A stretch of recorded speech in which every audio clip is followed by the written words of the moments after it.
Hey guys, welcome back to Indira education centre. दोस्तों, आज हम पढ़ने वाले हैं बाल विकास एवं शिक्षा शास्त्र, जिसे हम सीडीपी के नाम से जानते हैं। इसका प्रैक्टिस सेट नंबर 2। यदि आप लोग प्रैक्टिस सेट नंबर 1 नहीं देखे हैं तो डिस्क्रिप्शन में लिंक मिल जाएगा, वहां जाकर देख सकते हैं। दोस्तों, यहाँ पर जितने भी प्रश्न ऐड किए गए हैं वह UP TET, C TET, H TET या रीट मेंस या कहेंगे कि किसी भी स्टेट के शिक्षक भर्ती के लिए अति महत्वपूर्ण प्रश्न है। तो दोस्तों, यदि आप लोग चैनल पर पहली बार विजिट कर रहे हैं या सभी विषय की फ्री क्लास पाना चाहते हैं तो चैनल को सब्सक्राइब करें, लाइक करें, दोस्तों में ज़्यादा शेयर करें, बेल आइकन को जरूर दबाएं, जिससे कि आपको हमारी वीडियो की नोटिफिकेशन सबसे पहले मिलती रहे। तो दोस्तों, शुरू करते हैं प्रैक्टिस सेट नंबर 2 का पहला क्वेश्चन हमारा कि पियाजे मुख्य रूप से किसके अध्ययन के लिए जाने जाते हैं, या यहाँ पर पूछने का अर्थ है कि पियाजे ने कौन सा सिद्धांत दिया था या किससे संबंधित सिद्धांत दिया था। तो ऑप्शन है भाषा विकास, यौन विकास, संज्ञानात्मक विकास या सामाजिक विकास। तो दोस्तों, इसका राइट आंसर है कि पियाजे जिस सिद्धांत से संबंधित है वह सिद्धांत है आपका संज्ञानात्मक विकास का सिद्धांत। तो दोस्तों, देख लेते हैं कि जो पियाजे ने संज्ञानात्मक विकास का सिद्धांत दिया था उनमें कितनी अवस्थाएं और कौन कौन सी अवस्थाएं बताई थी। तो दोस्तों, पियाजे ने इस सिद्धांत में कुल 4 अवस्थाएं बताई थी। पहला है आपका संवेदी पेशी अवस्था, या इसी को हम सेंसरी मोटर स्टेज के नाम से भी जानते हैं। इसकी अवधि की बात की जाए तो इसकी अवधि होती है जन्म से 2 वर्ष। तो जन्म से 2 वर्ष किसकी अवधि होती है? तो संवेदी पेशी अवस्था की। दूसरा है आपका पूर्व संक्रियात्मक अवस्था, इसकी अवधि होती है 2 से 7 वर्ष। 2 से 7 वर्ष यह तो दोस्तों, यह सभी बालक की अवस्थाएं हैं कि जब बालक जन्म लेता है तो उसकी जो प्रथम अवस्था होती है जन्म से लेकर 2 वर्ष तक की संवेदी पेशी। दूसरी होती है पूर्व संक्रियात्मक अवस्था जो कि 2 से 7 वर्ष तक चलती है। और तीसरी होती है मूर्त संक्रियात्मक अवस्था जो कि आपकी 7 से 12 वर्ष तक चलती है। और चौथा है आपका औपचारिक संक्रियात्मक अवस्था, या इसी को अमूर्त संक्रियात्मक अवस्था भी कहते हैं। दोस्तों, यह जो लास्ट वाली या चौथी औपचारिक संक्रियात्मक अवस्था होती है यह 12 वर्ष से वयस्कावस्था तक चलती है, या जब तक बालक वयस्क नहीं हो जाता है। तो दोस्तों, हमने देखा कि जो पियाजे हैं इन्होंने संज्ञानात्मक विकास के सिद्धांत में कुल 4 अवस्थाएं दी हैं। इस अवस्थाओं की हमने अवधि भी देखी। तो दोस्तों, आगे बढ़ते हैं। तो दोस्तों, हमारा दूसरा क्वेश्चन है कि जब मानव शरीर के एक भाग का दिए गए प्रशिक्षण का अंतरण दूसरे भाग में हो जाता है तो उसे क्या कहते हैं? कि जब मानव के शरीर का एक भाग का दिए गए प्रशिक्षण का अंतरण दूसरे भाग में हो जाता है तो उसे क्या कहते हैं? ऊर्ध्व अंतरण, क्षैतिज अंतरण, द्विपार्श्विक अंतरण या इनमें से कोई नहीं। तो इसका राइट आंसर है कि यह होता है आपका द्विपार्श्विक अंतरण। दिए हुए प्राप्तांकों के समूह में जो प्राप्तांक बहुधा या सबसे अधिक बार आते हैं उसे क्या कहा जाता है?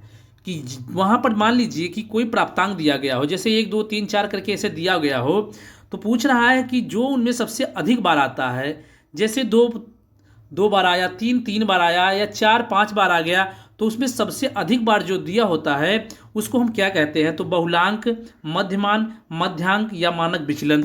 तो दोस्तों, इसका राइट आंसर है ऑप्शन नंबर 1, इसे हम बहुलांक के नाम से जानते हैं। क्रिया प्रसूत अनुकूलन सिद्धांत का प्रतिपादन किसने किया था, या किसने इस सिद्धांत को दिया था? तो पावलाव ने, स्किनर ने, थॉर्नडाइक ने या कोहलर ने। तो दोस्तों, इसका राइट आंसर है कि क्रिया प्रसूत अनुकूलन सिद्धांत का प्रतिपादन स्किनर ने किया था। अल्बर्ट बंडूरा निम्न में से किस सिद्धांत से संबंधित है? जो यहाँ पर जितने भी सिद्धांत दिए गए हैं पूछा कि इनमें से कौन सा सिद्धांत अल्बर्ट बंडूरा द्वारा दिया गया है। तो सामाजिक अधिगम सिद्धांत से, व्यवहारात्मक सिद्धांत से, विकास का संज्ञानात्मक सिद्धांत से या विकास का मनोसामाजिक सिद्धांत से। तो दोस्तों, इसका राइट आंसर है कि जो अल्बर्ट बंडूरा है यह संबंधित है सामाजिक अधिगम सिद्धांत से। मानसिक आयु का प्रत्यय किसने दिया था? विनय साइमन ने, स्टर्न ने, टर्मन ने या सिरिलबर्ट ने। तो दोस्तों, इसका राइट आंसर है कि मानसिक आयु का प्रत्यय सर्वप्रथम विनय साइमन ने दिया था। निम्नलिखित में कौन सा सीखने का नियम नहीं है? तो दोस्तों, जो थॉर्नडाइक ने सीखने के नियम बताए थे तो वो पूछ रहा है कि इस ऑप्शन में से कौन सा उनमें से नहीं है? तत्परता का नियम, तनाव का नियम, प्रभाव का नियम या अभ्यास का नियम। तो दोस्तों, इसका राइट आंसर है कि इनमें से जो नियम नहीं है वह है आपका तनाव का नियम नहीं होता है, जबकि तत्परता का नियम, प्रभाव का नियम और अभ्यास का नियम होता है। सीखने से संबंध प्रतिक्रिया सिद्धांत में पावलाव ने प्रयोग किया था या किस पर प्रयोग किया था?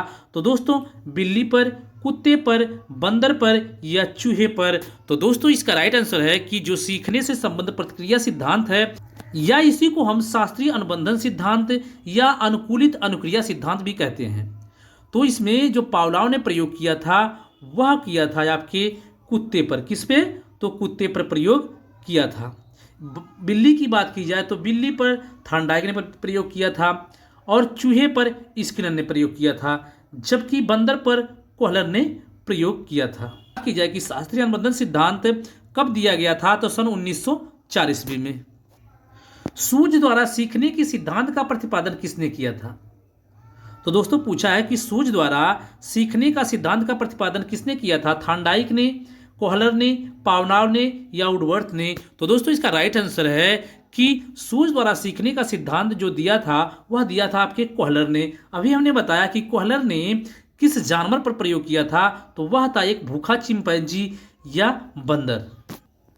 कार्य को आरंभ करने, जारी रखने और नियमित करने की प्रक्रिया को क्या कहते हैं? कि कार्य को यदि जारी किया जाए और उसे नियमित किया जाए तो उस प्रक्रिया को हम क्या कहते हैं? प्रेरणा, संवेदना, सीखना या प्रत्यक्षीकरण? तो दोस्तों का राइट आंसर है ऑप्शन नंबर 1, इसे हम प्रेरणा के नाम से जानते हैं। विस्मृति कम करने का उपाय क्या है? तो दोस्तों सबसे पहले समझ लेते हैं कि विस्मृति होता क्या है। विस्मृति का अर्थ होता है कि कोई ऐसी बात जो हम पहले हमें याद थी लेकिन वह अभी भूल चुकी है, अभी वह भूल चुकी है, उसी को हम विस्मृति कहते हैं। तो दोस्तों यहाँ पर पूछा है कि विस्मृति कम करने का उपाय, अर्थात जो भूली हुई बातें हैं उसको याद करने का सबसे सर्वोत्तम उपाय इसमें से क्या हो सकता है? तो ऑप्शन है आपका सीखने में कमी, सीखने की त्रुटिपूर्ण विधि, पाठ की पुनरावृत्ति, स्मरण करने में कम ध्यान देना। तो दोस्तों इसका राइट आंसर है ऑप्शन नंबर 3, पाठ की पुनरावृत्ति। तो दोस्तों यदि कोई बात भूल चुके हैं या कुछ चीज़ें हमने पढ़ा है उसको भूल चुकेंगे तब हम उस पाठ की पुनरावृत्ति करेंगे या उस पाठ को बार बार पढ़ेंगे तो वह चीज़ें हमें क्या हो जाएंगी? याद हो जाएंगी। तो आपका राइट आंसर है ऑप्शन नंबर 3। क्रोध व भय किसका एक प्रकार है? प्रेरणा का, संवेग का, परिकल्पना का या मूल प्रवृत्ति का? इसका राइट आंसर है कि क्रोध व भय यह प्रकार है आपके संवेग का। किसके? संवेग का। दूसरे व्यक्ति की बाह्य व्यवहार की नकल क्या है? सीखना है, अनुकरण है, कल्पना है या चिंतन है? अर्थात कहने का अर्थ है कि कोई चीज, कोई व्यक्ति यदि कार्य कर रहा है उसी को देखकर हम भी कार्य कर रहे हैं या उससे प्रेरित होकर हम कार्य कर रहे हैं तो उसको हम किस नाम से जानते हैं? तो उसको कहेंगे अनुकरण। क्या कहेंगे? अनुकरण या नकल करना। यदि पूर्व ज्ञान व अनुभव नए प्रकार के सीखने में सहायता करते हैं तो उसे क्या कहते हैं? तो दोस्तों कहने का अर्थ है कि जो हमारे पास पहले ज्ञान था या जो हमने अनुभव ऐड किया है उसके आधार पर यदि हम कोई कार्य कर रहे हैं उसमें सहायता हो रही है तो उसे हम क्या कहते हैं?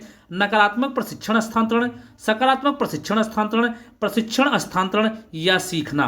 तो दोस्तों इसका राइट आंसर है इसे हम कहते हैं सकारात्मक प्रशिक्षण हस्तांतरण। अर्थात कहने का अर्थ है कि वह हमें क्या कर रहा है? हेल्प कर रहा है, तो वह सकारात्मक हुआ ना। तो राइट आंसर है ऑप्शन नंबर 2। सीखी हुई बात को स्मरण रखने या पुनः स्मरण करने की असफलता को क्या कहते हैं? अभी हमने बताया कि कोई बात यदि हमें पहले याद थी लेकिन अभी भूल चुकी है तो उसे हम किस नाम से जानते हैं? तो उसे हम जानते हैं विस्मृति। किस नाम से? तो इसे हम विस्मृति कहते हैं। तो ऑप्शन है आपका कल्पना, स्मृति, विस्मृति या ध्यान। तो दोस्तों इसका राइट आंसर है ऑप्शन नंबर 3, इसे हम विस्मृति के नाम से जानते हैं। टर्मन के अनुसार 90 से 100 बुद्धिलब्ध का बालक कैसा माना जाता है? मंद बुद्धि का, सामान्य बुद्धि का, श्रेष्ठ बुद्धि का या क्षीण बुद्धि का? तो दोस्तों यदि बात की जाए कि 90 से 100 के बीच का जो बालक होता है उसकी बुद्धि लब्ध होती है तो वह किस प्रकार का बालक माना जाता है? तो वह सामान्य बुद्धि का बालक माना जाता है। यदि इससे अधिक होगा तो वह आपका श्रेष्ठ बुद्धि का हो जाएगा, जबकि इससे कम होगा तो मंद बुद्धि या क्षीण बुद्धि का हो जाएगा। हॉल का सिद्धांत निम्न में से किसकी व्याख्या करता है? तो बुद्ध की प्रकृति का, अधिगम में प्रेरणा की भूमिका का, मूल्यों का विकास का या किशोरों का मन विज्ञान का? तो दोस्तों इसका राइट आंसर है कि हाल का जो सिद्धांत है वह व्याख्या करता है किशोरों के मनोविज्ञान का। तो दोस्तों राइट आंसर है ऑप्शन नंबर 4। मानव व्यक्तित्व के मनोलैंगिक विकास को निम्न में से किसने महत्व दिया था? तो मनोलैंगिक विकास को किसने महत्व दिया था? कमेनियस ने, हॉल ने, हॉलिंगबर्थ ने या फ्रायड ने? तो दोस्तों इसका राइट आंसर है सिगमंड फ्रायड ने इसको महत्व दिया था। मनोविज्ञान की प्रथम प्रयोगशाला को किसने स्थापित किया था? कि मनोविज्ञान की जो प्रथम प्रयोगशाला स्थापित की गई थी या किसने की थी? तो डब्ल्यू वुंट ने, सिगमंड फ्रायड ने, पावलोव ने या वाटसन ने? तो दोस्तों इसका राइट आंसर है कि इस प्रयोगशाला को सबसे पहले किसने स्थापित किया था? तो आपका राइट हो जाएगा ऑप्शन नंबर 1, डब्ल्यू वुंट ने इसको स्थापित किया था। कब किया था? तो 1879 ईस्वी में। गेस्टाल्ट मनोविज्ञान की आधारशिला किसने रखी? तो जो गेस्टाल्ट मनोविज्ञान है इसकी आधारशिला किसने रखी थी? फ्रांज वेंटानो, मैक्स बर्दीमर, एडगर रूबिन या कर्ट लेविन? तो दोस्तों यदि गेस्टाल्ट मनोविज्ञान की आधारशिला रखने की बात की जाए तो वह थे आपके वैक्स वर्थिमर। तो दोस्तों इसमें कई लोग आते हैं गेस्टाल्ट मनोविज्ञान के अंतर्गत, जैसे आपका कर्ट लेविन हो गया, कोफका हो गया, सभी क्या आते हैं या गेस्टाल्ट मनोविज्ञान के अंतर्गत ही आते हैं, लेकिन इसकी आधारशिला वैक्स बर्दीमर ने रखी थी। संगणन सिद्धांत निम्न से किससे संबंधित है? अधिगम से, अवप्रेरणा से, स्मृति से या सृजनात्मकता से? तो दोस्तों संगणन सिद्धांत आपका संबंधित है स्मृति से संबंधित है। किससे? स्मृति से संबंधित है। क्षेत्र सिद्धांत निम्न से किस वर्ग का योगदान है? व्यवहारवादियों का, संरचनावादियों का, मनोविश्लेषकों का या गेस्टल्टवादियों का? तो दोस्तों अभी हमने बताया कि क्षेत्र सिद्धांत किसने दिया है? तो क्षेत्र सिद्धांत दिया है आपके कर्ट लेविन ने। तो यह किससे संबंधित है? तो यह गेस्टाल्टवादियों से संबंधित है। भाटिया बैटरी का प्रयोग निम्न में से किसके मापन हेतु किया जाता है? व्यक्तित्व के मापन हेतु, रुचि के मापन हेतु, बुद्धि के मापन हेतु या अभिक्षमता के मापन हेतु? तो दोस्तों भाटिया बैटरी का जो प्रयोग किया जाता है यह बुद्धि के मापन के लिए किया जाता है। इसको दिया था प्रोफेसर भाटिया ने सन 1953 ईस्वी में। अभिक्रमायोजित अधिगम का प्रत्यय किसने दिया था? तो अभिक्रमायोजित अधिगम का प्रत्यय हल ने दिया था, थार्नडाइक ने दिया था, स्किनर ने दिया था या वाटसन ने दिया? तो दोस्तों इसका राइट आंसर है ऑप्शन नंबर 3, इसको दिया था स्किनर महोदय ने। और स्किनर महोदय ने किस जानवर पर प्रयोग किया है? तो वह है आपका चूहा और कबूतर। चूहे और कबूतर पर स्किनर महोदय ने प्रयोग किया था। व्यवहारिक क्षमताओं में वह सापेक्ष अस्थायी परिवर्तन जो कि प्रबलित अभ्यास का परिणाम होता है उसे क्या कहते हैं? तो उसे अधिगम कहते हैं, अभिप्रेरणा कहते हैं, अभिवृत्ति कहते हैं या अभिक्षमता कहते हैं? तो दोस्तों इसका राइट आंसर है उसे हम कहते हैं अधिगम। क्या कहते हैं? अधिगम। राइट आंसर है ऑप्शन नंबर 1। संज्ञान किस बुद्धि के सिद्धांत का हिस्सा है? प्रतिदर्श सिद्धांत का, समूहकारक सिद्धांत का, गिलफोर्ड सिद्धांत का या फ्लूइड तथा क्रिस्टलाइज सिद्धांत का? तो दोस्तों इसका राइट आंसर है कि संज्ञान जो संबंधित है यह संबंधित है गिलफोर्ड के सिद्धांत से। दोस्तों यहाँ पर पूछा है कि 8 वर्ष की सुधीर की मानसिक आयु 10 वर्ष है, उसकी बुद्धिलब्धि क्या होगी? 80 होगी, 100 होगी, 110 होगी या 125 होगी? तो दोस्तों इसका राइट आंसर है ऑप्शन नंबर 4, 125 होगी। तो दोस्तों देख लेते हैं कि इसको किस तरीके से हल किया गया है। तो दोस्तों आपका बुद्धिलब्धि का सूत्र होता है मानसिक आय बटा वास्तविक आय। मानसिक आय हमने बताया था कि मानसिक आय आपका होता है कि बालक जिस कक्षा में पढ़ रहा है वह किस कक्षा कार्य को करने में सक्षम है, उस तरीके से हम मानसिक आय को निर्धारित करते हैं। जबकि वास्तविक आय बालक जितने वर्ष का होता है उसकी वह वास्तविक आय होती है। तो आपका सूत्र है मानसिक आय बटा वास्तविक आय गुणे 100। तो हमने मानसिक आय की जगह मानसिक आय रख दिया, वास्तविक आय की जगह अवास्तविक आय रख दिया और गुणे 100 कर दिया। इसको हल किया हमने तो हो जाएगा आपका 125। तो राइट आंसर है ऑप्शन नंबर 4, 125 इसकी बुद्धि लब्ध होगी। संवेग का कौन सा सिद्धांत इस विचार को मानता है कि संवेगात्मक अनुभव संवेगात्मक व्यवहार पर आधारित है? तो जेम्स लैंग सिद्धांत, हाइपोथैलेमिक सिद्धांत, सक्रियता का सिद्धांत या प्रेरणा का सिद्धांत? तो दोस्तों इसका राइट आंसर है ऑप्शन नंबर 1, यह संबंधित है जेम्स लैंग सिद्धांत से। किसी इच्छा या आवश्यकता में रुकावट पड़ने पर उससे उत्पन्न होने वाला सामवेगिक तनाव क्या कहलाता है? किसी इच्छा या आवश्यकता में जब रुकावट पड़ती है तो जो उससे सामवेगिक तनाव उत्पन्न होता है उसे हम किस नाम से जानते हैं? तो द्वंद्व, कुंठा, चिंता या तनाव? तो दोस्तों इसका राइट आंसर है इसे हम कुंठा के नाम से जानते हैं। तो राइट आंसर है ऑप्शन नंबर 2। कोहल वर्ग का सिद्धांत निम्न में से किस विकास से संबंधित है? तो भाषा विकास से, सामाजिक विकास से, नैतिक विकास से और शारीरिक विकास से। तो दोस्तों इसका राइट आंसर है कि कोहलबर का जो विकास का सिद्धांत है वह नैतिक विकास से संबंधित है। तो दोस्तों आप यहाँ पर जितने भी क्वेश्चन हैं सभी मोस्ट इम्पोर्टेंट है और पिछली परीक्षाओं में पूछे गए हैं। तो दोस्तों यहाँ पर आप कोहलबर का नैतिक विकास सिद्धांत, पियाजे हों, आपके लेवाइवोट्स्की हों, यह सभी अति महत्वपूर्ण है, यह सभी परीक्षाओं में जरूर आते हैं। तो दोस्तों इन वीडियो को आप 1 से 2 बार देखिए और चैनल को सब्सक्राइब करिए, वीडियो को लाइक करिए, ज़्यादा से ज़्यादा दोस्तों में शेयर करिए, बेल आइकन को जरूर दबाएं जिससे कि आपको वीडियो को नोटिफिकेशन सबसे पहले मिलती रही। तो दोस्तों इसी तरीके से कल फिर मिलेंगे नेक्स्ट वीडियो के साथ। जय हिंद, वंदे मातरम।